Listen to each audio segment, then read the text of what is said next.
I have some Skittles. All right. So number one question was, what is a gamete? So in the chat or out loud in my classroom, what is a gamete?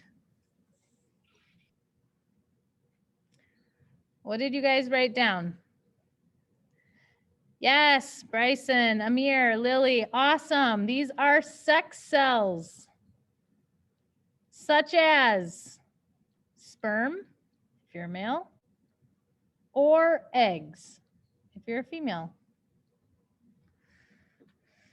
Awesome, thank you. So what word do we use to describe the number of chromosomes that you find in a gamete?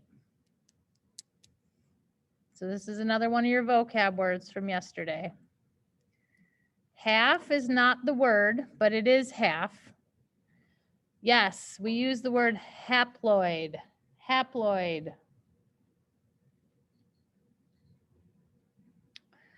Which means half, right? So we only have one of each pair in your haploid cells. Awesome. You guys are doing great in the chat. Okay, what is a somatic cell then? Yeah, awesome. Body cells. Yes. Cells of the body. Remember, soma means body. So these are things like skin cells, muscle cells, brain cells,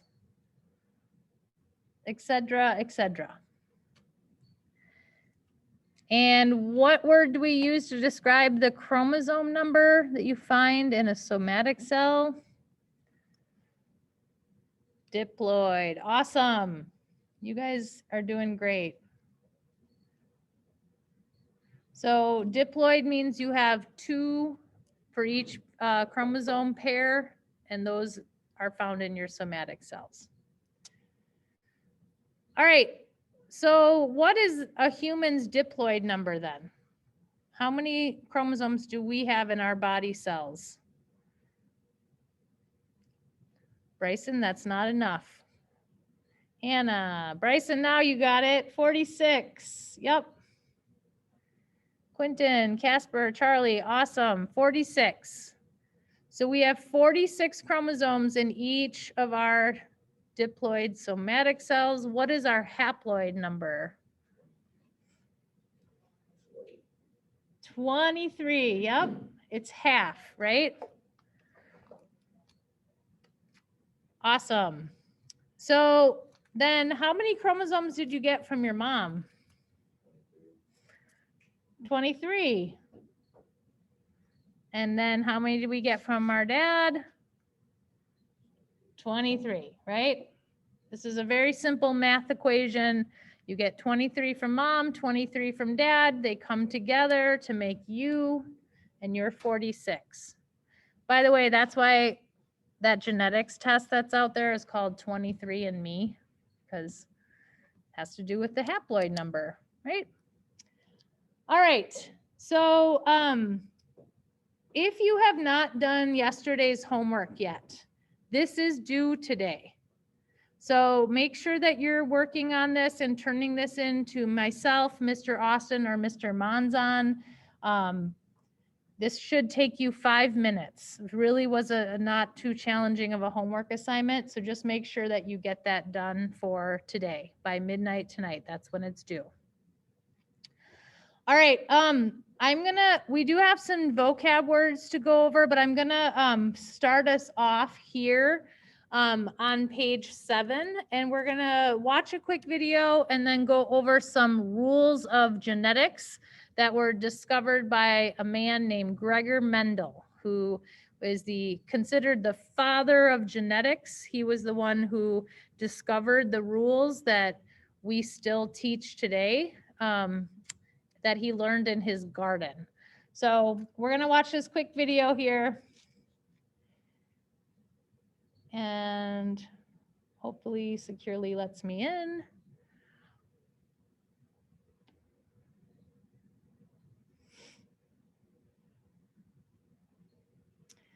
And of course, I'm gonna get an ad. Why wouldn't I? using Safari, that's why. Play. These days, there is a lot to balance. But Grammarly ensures you communicate at your best. Sorry about that.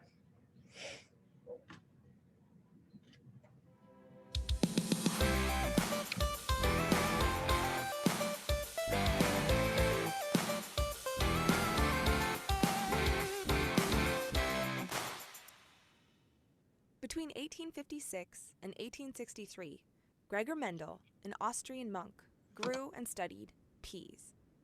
That probably doesn't sound that exciting, but what he learned about genetics changed everything. Let's look at what he did. Mendel bred pea plants, looking for many different traits, like color, or wrinkly or round seeds, or tall or short plants, among other things. Once he had a purebred trait, he would run an experiment. Mendel crossed two purebred traits. We'll look at green versus yellow-colored peas. When the offspring grew, he found that all of the peas were yellow. He couldn't understand why the green trait disappeared. Why didn't the peas have a 50-50 chance of being green or yellow? To explore this further, he took two peas from the first filial, or F1 generation that was just made, and he bred them together. Yes, this is inbreeding, but they're peas, so no one seems to mind. When the second filial generation arrived, F2, 75% of the peas were yellow, but 25% were green. The green peas seem to disappear in the F1, but magically reappear in the F2 generation. What could be happening? Mendel decided that there were factors, which we now call genes. The genes could be either dominant or recessive, and dominant alleles or traits mask recessive alleles. In this case, the yellow is dominant and the green is recessive. So the purebred parents made offspring that had green and yellow alleles, but only the yellow showed because it was dominant. And when the F1 generation bred, there was a chance that they could both give the recessive allele to the offspring, so the green peas showed up again. If you could look at the chromosomes in the pea plants, you would find the gene for seed color. A gene is a section of DNA that controls a trait. The different seed colors have different alleles, which are variations of a gene, like green or yellow. Allele is a fun word to say, and it's actually even more fun to write in cursive, but you can try that next time you're bored. Now you get two alleles for every gene, because you have a set of chromosomes from mom and a set of chromosomes from dad, and the same is true for plants. When you write alleles, dominant alleles get capitalized letters, and recessive alleles are lowercase. If a dominant and recessive allele are together, it's called heterozygous. Hetero means different, and the alleles are different, so that makes sense. If the alleles are the same and dominant, we call that homozygous dominant. Homo means same. If the alleles are the same and recessive, we call them homozygous recessive. The letters we choose here are arbitrary, but it's good to use letters that are very different when you view capital and lowercase versions, otherwise it can be confusing. So letters like O aren't good, but letters like Y, T, or R are great. In pea pods, green is dominant over yellow. If these are the genotypes or allele combinations, what are the phenotypes? Having just one dominant allele of the gene will make it green in this case. So there are two green pods and one yellow pod. Now this is pretty simple, but let's try thinking about this in terms of making gametes. Assuming tallness is dominant, what would the genotype look like for a man who's homozygous for tall? And what are the possible gamete combinations? Now because tall is dominant, this would be a homozygous dominant genotype, 2 capital letters. Again, you can choose any 2 letters you like, but I'm going to use T for tall. When gametes form, only half of the DNA is in each cell, so only one allele can go to each of the sperm that are formed. There's only one possible gamete combination in this case, capital T, the tallness gene. But let's try another case. What would the genotype look like for a woman who's heterozygous for tall? And what are the possible gamete combinations? Now, heterozygous means different alleles, so this will be written with a capital and a lowercase t. This also means that there are 2 possible gamete combinations, an egg with a big T for the tallness gene, or an egg with a little t for a short gene. Heterozygous traits will have more variation in their offspring. Thanks for watching this episode of Teacher's Pet. Don't forget to like and subscribe and follow me on Twitter at SciencePet. All right. Oops. Okay. All right. So let's slow down because that was a lot of information she just gave you and a lot of vocab words. So we're going to slow things down and kind of break it down for you here. So the first rule that Mendel came up with was rule number 1 here, and he realized that genes come in pairs. So we're going to start taking some notes on page 7 of your guide. Genes come in pairs. You get one allele, which is a form of a trait, from your mom and one from your dad. So during fertilization, when mom's egg and dad's sperm come together, they give their offspring, their children, a pair of each trait. So one from mom, one from dad.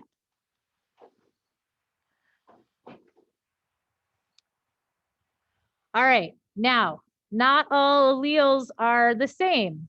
We have dominant and we have recessive alleles. So one allele in a gene pair can mask or cover up the expression of the other allele. So the allele that shows up is called the dominant allele.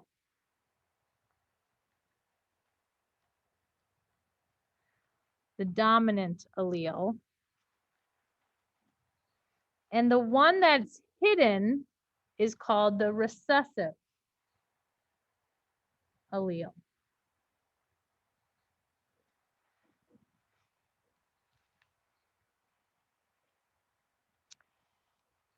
Now, Mendel called this the principle of complete dominance.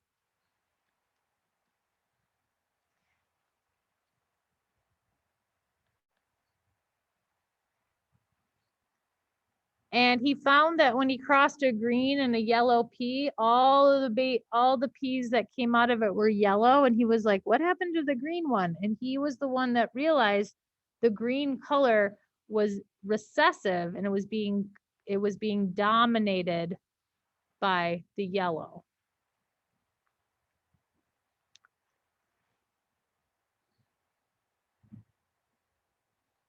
All right, I want to see with a show of thumbs up, how many of you already knew about dominant and recessive alleles? So let me see some thumbs up in the chat. So I got 9, I've got 3 hands in my room, 4 hands in my room are going up, 21 thumbs up, 22, yes, awesome, good, I'm glad that this is a review. So things are gonna get a little more complicated, but not much more complicated today. All right, so rule number 3 is that when sex cells form, so sperm and egg, when they form during meiosis, so this is going back to yesterday, each of those cells gets only one allele for each gene. Okay, so every time a sperm or an egg forms, the pair of genes that the parent had are going to separate. And the sperm or egg only gets one allele. So for instance, I'm gonna give you an example of a mom who, actually let's make him a dad, who's got 2 alleles, one dominant and one recessive allele. When he makes his sperm, he's gonna only pass on one of his alleles, either the dominant big E or the recessive little e. And Mendel called this the principle of segregation. Segregation means to separate. And so when eggs and sperm form, the 2 pairs that we have that a parent has in their body cells is going to separate. That's how we get haploid cells with one chromosome, not 2.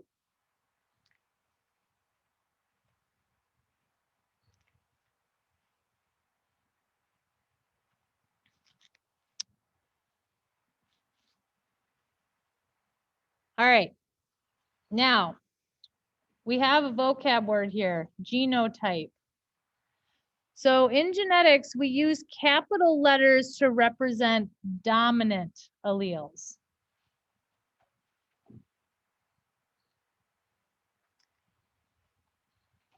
So if a trait is dominant, we use a capital letter to represent that trait, that allele. And we use lowercase letters to represent recessive alleles.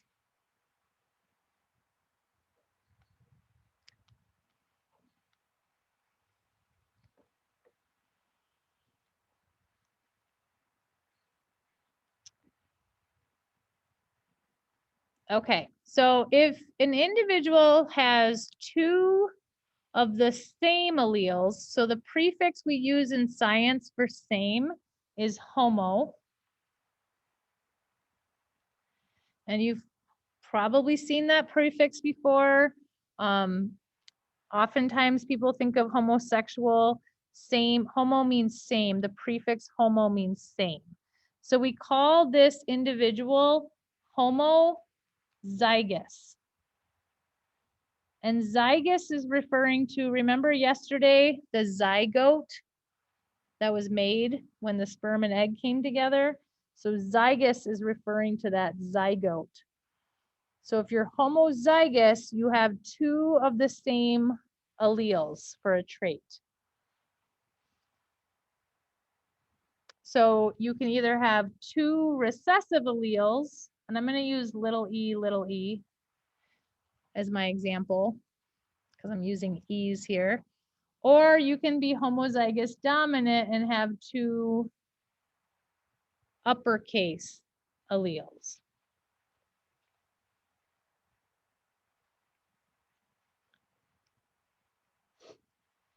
So homozygous is when you have two of the same alleles, either two recessives or two dominants. And you have to use the word recessive or dominant after homozygous because homozygous is not enough information. We'll get to that in just a little bit in your homework. So then if an individual has two different alleles, the prefix for different is hetero. Hetero. Then we call that individual heterozygous.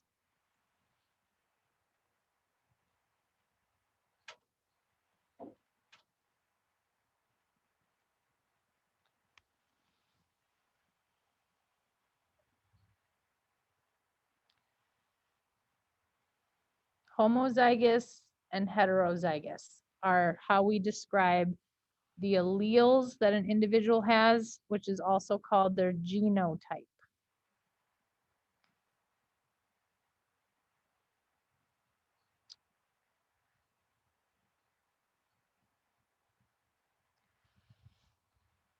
All right. So if a genotype is what alleles you have, a phenotype is how an individual physically appears depending on their genotype. So pheno, PH, is how an individual physically appears. And it depends on their genotype.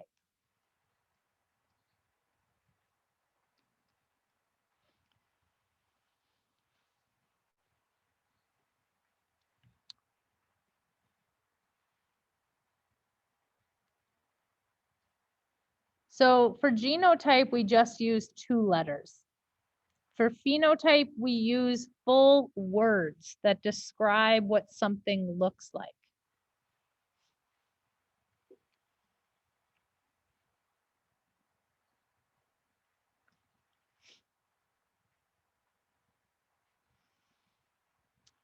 All right, so let's do our first example here. If we're going to use letter B to represent hair color, and uppercase B is dominant for brown hair, And little b is recessive and codes for blonde hair. Okay, so big B is brown hair allele, and little b is blonde hair. So what color hair would these three individuals have? Write it in your notes. So there's a big B, there's a big B, and a little b, little b. What color hair do those three individuals have? And this will help you with your homework because this is what you have to do today in your homework.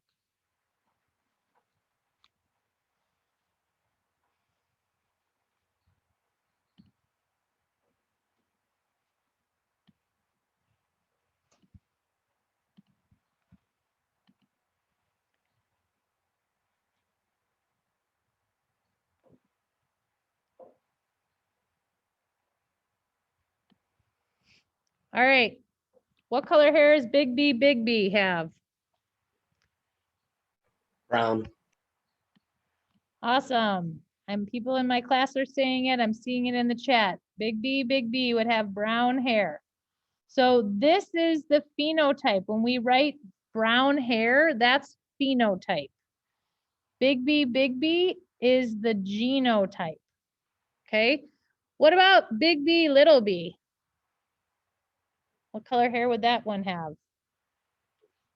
Yes, this would also be brown, because as long as there's a dominant B present, it's going to dominate over the little b, right?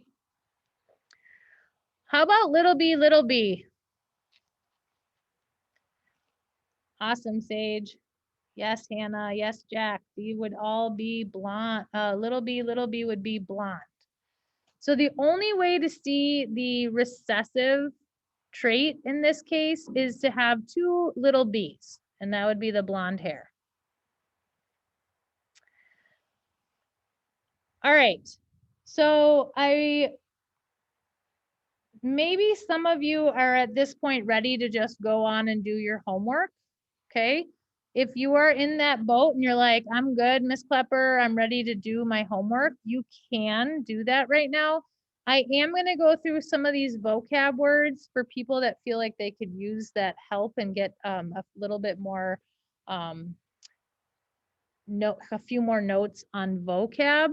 I just want to point out up here, you're just telling me what kind of alleles heterozygous has, homozygous recessive, and homozygous dominant. Okay, and we just went over that in your notes. On this chart here, you are writing down the genotype that goes with the pair of alleles. So you're writing whether it's heterozygous, homozygous dominant, or homozygous recessive. And then for phenotype, you have to use this chart to tell us what does that individual look like. Okay, so there's different letters that represent different traits. And then there's a second page where I would say number 3 and number 6 really get people every time we give this assignment. So if that is a question that you have or something that doesn't make sense, just you could look back at your notes, you can watch that video again.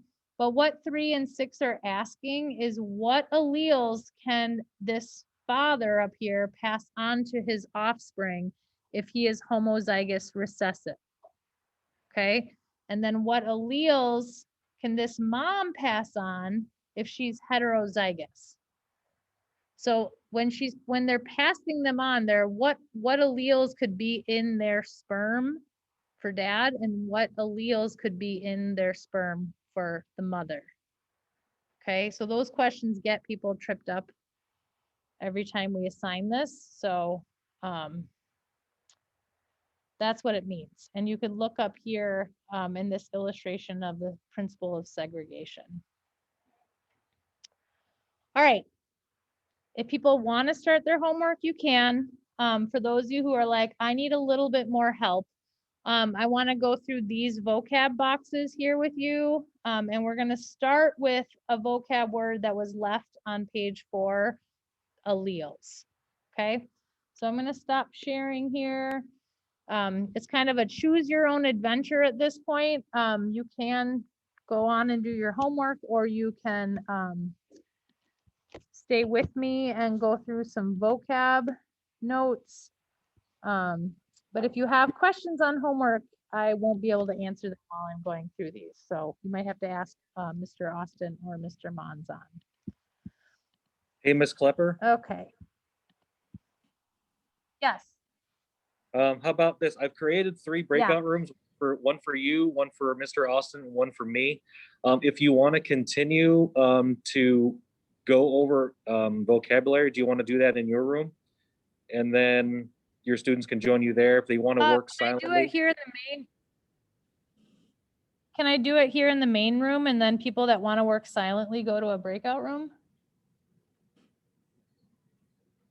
Do I have to go to a I'm good with breakout that. room? I'm good with that. I just didn't know how you wanted to do that. Okay, So, we still have 20. Yeah, we still have 20 minutes left of class, so there's plenty of time. That homework assignment should take like 5 to 10 minutes. So if you guys want to just stick with me a little longer, otherwise, if you are just like, I don't need any more help, I got it, you can go into a breakout room. How about? That way, if Mr. Austin is still recording this, it can stay recording. I am still recording this. Okay, so I'm going to keep going here. All right, so this vocab word, again, is from yesterday. So it's on page 4, allele. So an allele is a form of a gene. So there's different forms of each gene or trait. So you inherit 2 alleles for each trait. You got one from your mom and you got one from your dad. So the word allele is referring to the letters. So we use uppercase letters to represent dominant alleles and lowercase letters to represent recessive alleles.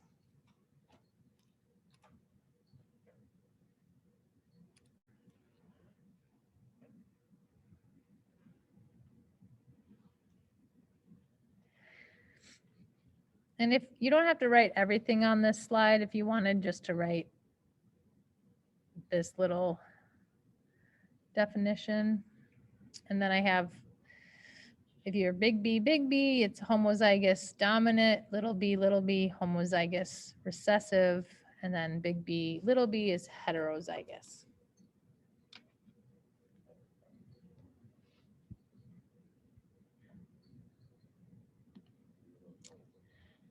All right, so now we're on page 6 of your vocab notes. So a genotype is what alleles an organism has. So when we ask for genotype, we're asking for what 2 letters do they have. So we represent genotype with letters, 2 of them.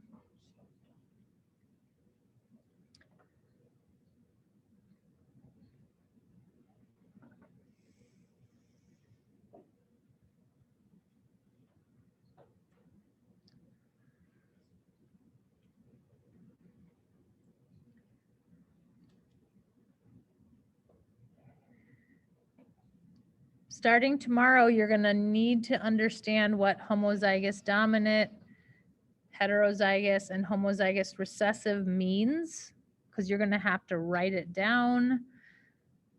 And we're going to be filling in Punnett squares tomorrow. So today is really just making sure you understand these vocab words. So a genotype is just what 2 letters, what 2 alleles do they have?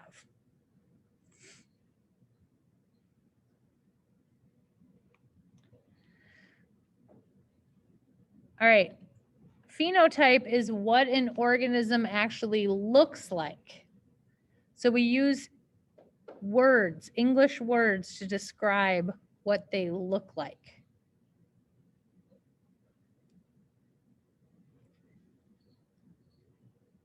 And we have to look at their genotype to figure out their phenotype, what they look like.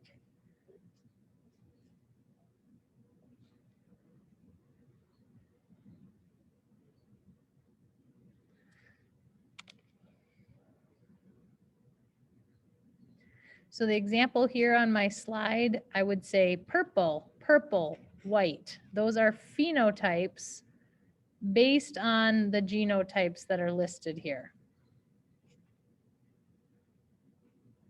And this is what you have to do in your homework tonight. You have to write what we call that genotype, and then using the chart, write down what its phenotype would be.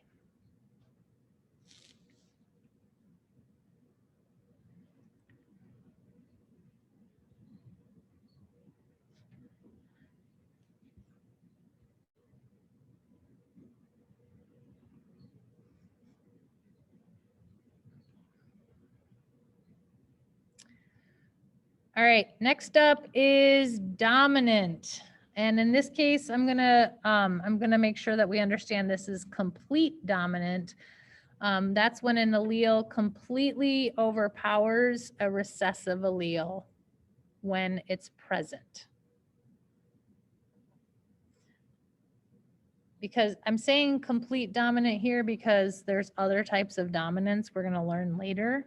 So for now and for the rest of the week and even into early next week, we're still going to be talking about complete dominant. And we represent it with a capital letter to signify its power over the recessive.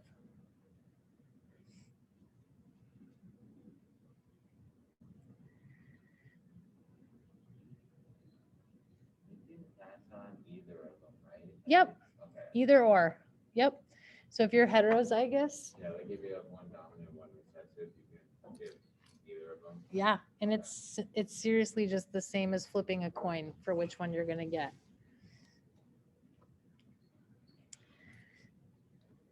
If you have two recessive alleles, though, you can only pass on the recessive allele. You can only pass on to your offspring what you have to give.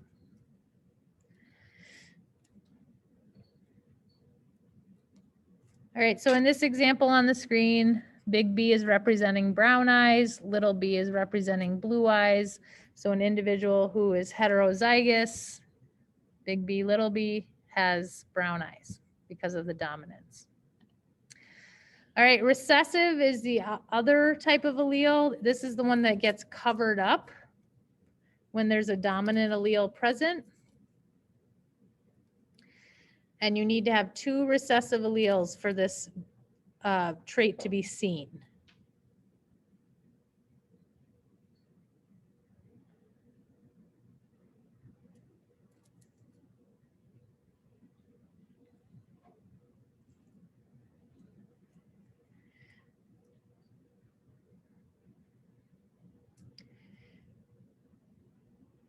We use a lowercase letter to represent recessive alleles.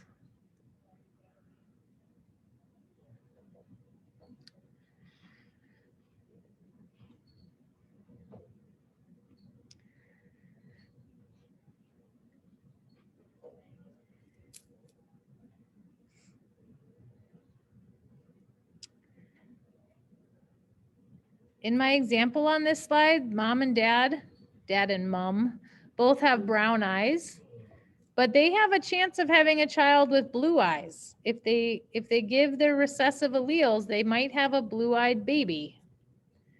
And this is what Gregor Mendel saw with peas, and he was like, how did that happen? And he's the one that figured out all of these rules that I'm teaching you today.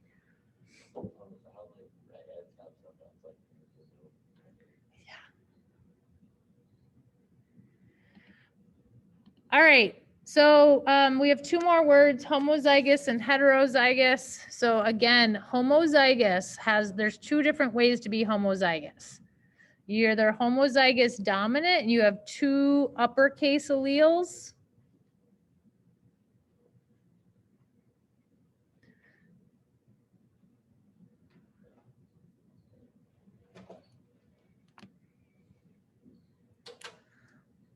or you're homozygous recessive and you have two lowercase recessive alleles.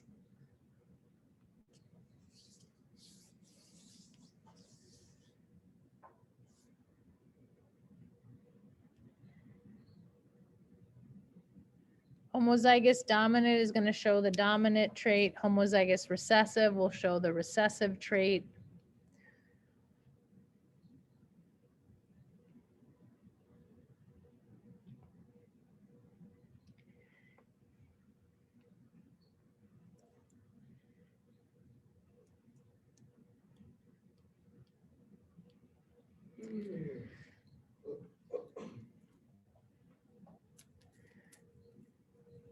By the way, this is a good time to also say you really should use letters that you can tell the difference between an uppercase and a lower.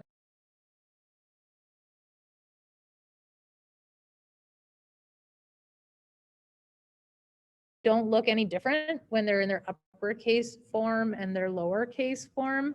And this is going to come into play when we start filling in Punnett squares, because if you can't tell a dominant and a recessive apart, you're going to make mistakes. So B's are really good, R's are really good, T's are okay, as long as you don't accidentally make your uppercase T's look like your lowercase T's, because some people do that. So you just got to be careful. And then the last word is heterozygous. So hetero again means different.